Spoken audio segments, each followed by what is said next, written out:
ከዚህ ቃሪያ ወስዳ ለእኔም አንድ ልጅ ሌላ የሚያማት ነበረ ለሁለታችን ሰጠችን። ያን ቃሪያ ከበላን በኋላ ሰብለን ብለን ወደቅ እንደሞተውን ከተነሳን በኋላ እግዚአብሔር ይመስገን የጤና ነኝ የነበረው ትልቅ አዛውንት እናታችን ምስክርነት ሰጥተዋል። አመስግኑላቸው፣ አመስግኑላቸው።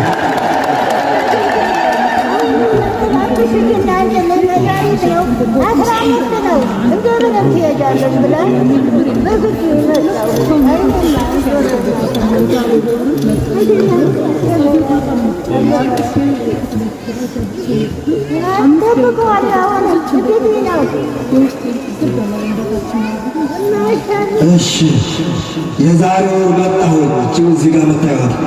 እዚሁ ቦታ በልቼ ጸበሉን ተጠምቄ ቃሪያውን በልቼ ሄድኩኝ። በጣም የውስጥ የሚያመኝ ነገር ነበረ፣ በሐኪም ያልተገኘ። ከዚሁ ሳልሄድ 5 ደቂቃ እዚሁ መንገድ ላይ ደርሼ በታችን በላይም አድርጎ በቃሪያው እምነት የውስጥ ደዌ ሁሉ ወጣ። ጤነኛ ነኝ አሁን ብላለች። እግዚአብሔር አመስግኑላት። አዎ ይቺ ደግሞ እዚህ ጋር የምታዩት እሷም ነግራኛለች፣ ትናንትና ማለት ነው።